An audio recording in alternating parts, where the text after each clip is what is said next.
이제는 말할 수 있다. 아니 제가 왜 이 말씀을 드리냐면 이제 국정원에 오래 근무하셨고 그 트럼프하고 김정은이 사실 이제 잘 나가다가 그냥 이제 깨진 거잖아요 결국. 그래서 이제 북미 관계도 교착 상태에 빠졌고 우리도 사실은 문재인 정부 때 어떻게든지 한반도 평화를 정착시키려고 했는데 그게 이제 종전선언까지 가지 못하고 중단돼 버렸는데 결국은 거기에서 어떤 비하인드 스토리가 있습니까, 전장님? 이제 미국과 북한, 특히 트럼프와 김정은이 이제 이렇게 성과를 못 낸 가장 큰 이유는 바로 하노이 노딜, 하노이에서 그때. 어떤 협상과 합의를 하지 못했다라고 하는 거지 않습니까? 그렇습니다. 거기서 이제 시간표가 달랐던 것 같아요. 김정은 위원장은 56시간을 걸쳐서 왔죠. 기차 타고 왔지 않습니까? 그렇죠. 그래서 와가지고 27일, 8일 미국하고 정상회담하고 3월 1일, 2일, 3일 이제 베트남하고도 정상회담한다. 그렇죠. 즉 시간을 매우 길게 많이 잡고 왔어요. 그렇죠. 그런데 회담장에 딱 들어가니까 이제 존 볼튼이 이제 이상한 말하고 강력한 말을 해서 그 다음 날 좀 협상을 하려고 했는데 트럼프 대통령이 그때 국내적인 그 코헨 변호사의 폭로성 증언과 책이 곧 나온다. 맞아요. 그러니까 트럼프 대통령이 시간이 없는 거예요. 자, 김정은 거래할 거야 말 거야. 하려면은 많이 주면 많이 나도 주고 네가 조금 내놓으면 조금 주고 가격이 맞아야 되지 않느냐. 트럼프 대통령이 그렇게 이야기를 한 거고 김정은 위원장은 오찬 좀 하고 좀 천천히 해보자. 천천히 다 준비해 왔다. 그러니까 좀 시간을 달라. 그 자기가 지금 2월 26일 7일 와가지고 3월 2일까지 있는데 좀 뭔가 좀 차분하게 좀 길게 갑시다. 근데 트럼프 대통령이 오찬을 안 하고 떴어요. 그러니까 완전히 김정은이 준비했던 그 회담 전체에 대한 흐름도 하고 트럼프 대통령이 준비했던 흐름도 완전히 다른 거죠. 그랬네요. 거기서 완전히 이제 그 속된 말로 빠그러진 거예요. 협상이. 그래서 이제 트럼프 대통령이 나가고 이제 그 미국 비건을 비롯해서 협상팀이 남아 있으니까 잠시 남아 있으니까 지금 이제 외무상이 됐죠. 최선희가 잠깐 기다려 보세요. 우리 영면 다 포기할 준비가 되어 있습니다. 이미 차 떠난 거죠. 사실은 굉장히 안타깝습니다. 그래서 트럼프가 조금만 길게 있었어도 또 달라질 수도 있겠네요. 그러면. 그랬죠. 근데 트럼프 대통령은 처음부터 조금 기분이 안 좋았어요. 왜냐하면 코hen 증언도 있었는데 이 트럼프 대통령은 이제 카지노 사업을 크게 벌려고 호텔업을 굉장히 대단하게 했잖아요. 대통령이 되기 전에. 그래서 베트남에서 새로 만들었던 국제회의장 그 시설에서 멋있는 그림을 보이려고 했었고 김정은은 그 그림이 나가면 옛날 우리가 원조 주는 나라인데 싱가포르에서 화려한 건물은 좋은데 베트남이 그렇게 나가면 안 되는 거예요. 그래서 아주 허름한 장소를 계속 고집해가지고 그 허름한 장소까지 트럼프를 오게 한 거예요. 그러니까 그때부터 좀 이제 기분이 안 좋은 상태에서 출발했는데 트럼프 대통령 입장에서는 정말 코hen의 증언이라고 하는 게 우리가 말로 입에 담기 어려운 것들이 많이 있습니다. 그런 것들이 곧 터지는데 김정은하고 한 크게 해서 딜해서 빨리 가서 그걸로 뉴스를 덮던가 아니 그것이 안 되면 지금 빨리 가가지고 다른 걸로 국내에서 덮어야 되는데 이 김정은이 시간을 끌고 뭘 가지고 왔는지 가지고 왔다면서 안 내놓은 거예요. 그래서 깨졌다. 그래서 외교라고 하는 거 시간 끌기 꼭 좋은 거 아닙니다. 주고받을 거 있을 때는 너무 밀고 당기게 하는 게 반드시 유리하지는 않다. 미리 힌트를 줘야죠. 우리가 이 정도까지 할 수 있다. 트럼프한테 이제 1대1로 대화하는 걸 뗐다 그래요. 외교에서는. 그리고 두 사람이 따로 빠져서 이야기하는 걸 풀 어사이드 미팅이라고도 하고. 풀 어사이드. 옆에 빠져서 단둘이 이야기한다. 그리고 우리 둘만 이야기한다. 속삭인 데서 뗐다라고 하는데 그런 걸 했어야 되는데 그걸 안 한 거예요. 그래서 김정은이 자기가 그랬으면 이제 알려줘야 되는데 혹은 트럼프가 야, 나 사실 바쁜데 빨리 하자라고 트럼프 대통령이 좀 끌고 갔어야 되는데 트럼프 대통령도 그런 여유가 없었던 것 같아요. 그래서 이제 교수님께서 이 질문을 해 주셔서 참 고마운데요. 왜냐하면 11월 달에 트럼프 대통령이 다시 올 수도 있잖아요. 그럴 수 있죠. 이번은 지금 선거에서 그럴 수 있어요. 그래서 이제 제가 이런 이야기를 하는 거는 예. 앞으로 미국과 북한이 서로 더 많이 알아야 된다. 그렇죠. 그래서 맞아요. 그런 그 재평가를 하고 앞으로 혹시 두 사람이 만날 기회가 있으면 이런 것까지 고려해서 조금 더 시간을 갖고 차분하게 그러나 주고받을 것은 미리 좀 상대방에게 알려주면서 그렇죠. 네. 신뢰를 쌓아가면서 협상을 해서 좀 결과를 만들어내라 하는 점에서 이제 교수님 질문에 이렇게 답하는 겁니다. 그러셨군요. 네. 고맙습니다. 김정은이 좀 봤으면 좋겠습니다. 이 방송을 봐야 김정은이 다음에 트럼프 만나면 제대로 좀 잘하게.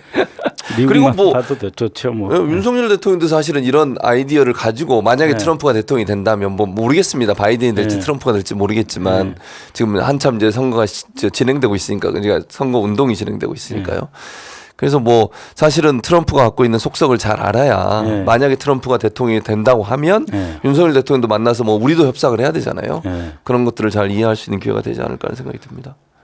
조금 이제 걱정되는 예, 것이 예, 예. 하나 있는데요. 예. 그래서 이제 하노이 노딜 이후에 북한이 우리 대한민국 정부하고 이제 접촉을 안 하려고 했어요. 예. 그러다가 이제 6월 30날 트럼프 대통령이 이제 도쿄 왔다가 예. G20이라 그러잖아요. 네, 맞아요. 거기 왔다가 우리나라에 와서 네. 우리 대통령과 함께 김정은을 이제 판문점에서 3자 회동을 맞아요. 했었지 그랬었죠. 않습니까? 예, 그래서 맞아요. 이제 그걸 보더라도 마지막 미련이 또 있었다. 뭔가 해보려고. 트럼프 하는. 입장에서는 예. 어. 그래서 자기가 이제 뭔가 해보려고 했는데 예. 또 트럼프 대통령이 새로운 거 큰 걸 좋아합니다. 그래서 판문점을 친히 넘어갔다 맞아요. 내려온 유일한 대통령. 그렇죠. 그 기록만 또 원하셨던 것 같아요. 예, 그래서 좀 내실 있게 이제 진행이 안 됐는데 그 630 3자 정상회동까지도 크게 내실이 없었는데 하노이 노딜과 630을 생각하면서 잘했으면 좋겠다. 그런데 북한은 예. 그때부터 가급적이면 한국이 없었으면 좋겠다. 아, 그냥 자기가 직접 하면 했다. 좋겠다. 예. 어. 그런데 하노이에서 예. 1대1로 해보니까 안 되는 안 돼. 거예요. 예. 그래서 한국이 좀 또 있어야 해줬으면 되겠는데. 좋겠다. 중간에서 좀 예, 역할을. 예, 그래서 왔다 갔다 하는데 예. 윤석열 정권이 가운데 끼는 건 원하지 않을 것입니다. 즉 한반도의 미래, 장래, 안보가 미국과 북한 양자 간에 직접 대화를 네. 통해서 뭐 좋은 방향이라 할지라도 한국 없는 한국 문제의 해결 그거는 바람직하지 않지 않습니까? 또 미국 입장에서 한반도에서 전쟁이 나거나 아니면 네. 이 충돌이 일어나는 걸 좋아하지 않아요. 미국도 뭐 좋아할 이유가 없잖아요. 아니 아까 이제 국제 정세의 흐름을 예, 말씀드렸잖아요. 예. 지금 대륙과 예, 예. 해양 세력이 부딪히는 곳. 예. 해서 저 우크라이나부터 중동, 그다음에 남중국해, 대만 해협, 서해, 한반도까지 오는 이 판에서 예. 미국이 다 관리할 수 없다니까요. 없어요. 미국은 어느 곳에서는 꼭 이럴 때 평화를 유지하려고 합니다. 그렇죠. 맞습니다. 2003년에 이제 저 그때 청와대에 있었는데 예. 이라크를 공격할 때 음. 미국이 북한하고 대화를 나서거든요. 근데 미국이 북한을 공격을 할 때 예. 김정은은 삼지연에 숨어 있었습니다. 근데 미국은 전체 이 전 지구적 관점에서 이 정책을 구사하기 때문에 중동에서 큰 전쟁을 하려고 하면 동북아 파는 좀 조용해야 된다. 되죠. 해서 손을 내밀었거든요. 네. 결국 그 손을 김정일이 잡은 거죠. 마찬가지 상황이 벌어질 수 있습니다. 혼자 다 못 처리해요. 우크라이나 지원하는 것도 이미 미 의회에서 지원금을 더 이상 주지 말자 그러잖아요. 네, 맞아요.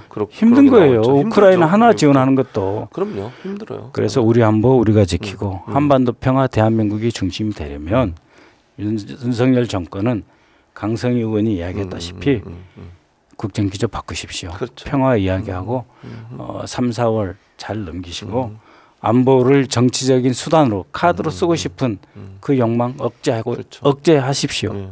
부디 맞습니다. 억제하셔야 됩니다. 예. 우리 처장님하고 같이 거의 한 50분 지금 얘기를 나누고 있어요. 이제 네. 마무리를 해야 되겠는데 예. 제가 이제 그 처장님하고 만나기 전에 그 포털 사이트 가서 봤어요. 처장님이 네. 어떤 분인가. 예. 그때 머리가 하얀색이었거든요. 예. 염색하셨습니까? 예. 염색했습니다. 여기 사진에 보면 그러니까 여기 사진 보면 하얀색이잖아요. 왜 저는 거기 포털 사이트 들어가니까 하얀색이었는데 왜 갑자기 머리가 까매지셨나 했어요. 그래서 저는 이제 예. 제가 하얘진 게 다 일하고 연구하고 하다가 하얘졌기 때문에 저는 이제 경험과 지혜의 상징이다 생각하는데 근데 누가 그러면 뭐 염색하라고 조언을 하셨어요? 지역에서 이제 저를 도와주겠다는 예, 분들이 후배님들이 예, 염색해라. 염색해라. 왜냐하면 아니 봉사하고 섬기겠다고 하는 사람이 그렇죠. 머리가 허여면 지역 주민들이 맞아요. 좋아하시겠냐. 그럼요. 저도 동의합니다. 그래서 잘하셨어요. 염색했습니다. 잘하셨습니다. 자, 이제 마지막으로 네. 어쨌든 이제 영입 인재로 들어오셨으니까 뭐 총선에 나갈 가능성이 높다고 저는 보는데 예. 혹시나 이제 아직은 뭐 결정된 게 없지만 예. 본인이 국회의원이 된다고 하면 가정을 해서 예. 나는 국회에 들어가면 이런 일을 하고 싶다. 여기 카메라 예. 보시고 예. 한 말씀 해주고 마치도록 하겠습니다. 네, 이미 쭉 설명을 드렸습니다만 평화는 생명이고 평화는 경제입니다. 전쟁은 파괴이고 모두가 감당해야 될 고통입니다. 여러분 평화로 나아가야 됩니다. 평화는 우리 시민들, 우리 국민들의 온전한 삶 아닙니까? 그래서 평화를 지키는데 최선을 다하겠습니다. 전쟁을 막겠습니다. 그리고 우리 당 지도부와 함께 또 이재명 대표와 함께 동북아 평화협력 외교를 펼쳐서 우리 국익이 관철되고 한국에서는 평화가 됨으로써 다시 한번 선진국에서 후퇴하지 않도록 하겠습니다. 여러분 윤석열 정권 들어서 1년 반 만에 나라가 이 꼴이 되지 않습니까? 앞으로 3년 반 더 맡기겠습니까? 안 됩니다. 한 번 추락한 선진국 대에서 한 번 추락하면요. 그거 회복하는데 20, 30년 이상 걸립니다. 대부분 아예 회복 못하는 경우도 많습니다. 여러분 이번 총선에서 우리 민주당이 꼭 승리해서 대한민국이 더 이상 후퇴하지 않도록 대한민국이 더 이상 죄송한 평안이지만 망가지지 않도록 힘을 모아야 됩니다. 그 일에 저도 함께 하겠습니다. 네, 예, 고맙습니다. 좋은 말씀 감사드립니다. 나중에 홍보용으로 쓰세요.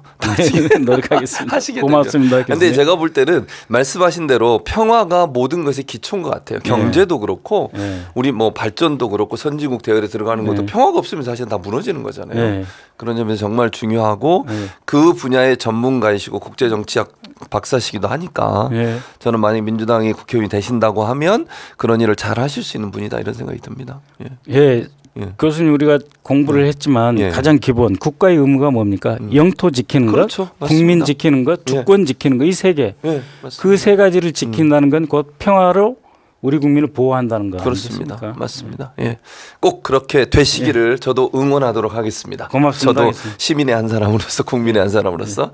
자, 시청자 여러분 오늘 사실은 다른 데서는 별로 듣기 어려운 얘기들이에요. 왜냐하면 보통 이 유튜브나 방송 나오신 분들이 정치 현안이나 이런 문제는 많이 말씀을 하시지만 이번에 이제 그 이재명 대표에 대한 암살 미수 테러 사건에 대해서 이렇게 깊이 있게 얘기 나누고 또 국정원과의 연관성에 대해서 분석하는 분들이 그렇게 많지 않고 또 평화나 국제 정치에 대해서도 그렇게 많이 얘기하는 분들이 많지 않거든요. 근데 오늘 차장님 나오셔가지고 전문적인 분야를 쉽게 설명해 주셔서 너무 감사하고 고맙습니다. 이런 부분들이 좀 우리 뭐 민주당도 그렇고 윤석열 정부도 그렇고 좀 새겨 들어서 네. 우리나라가 좀 더 발전된 나라가 될 수 있도록 이렇게 노력했으면 좋겠습니다. 네.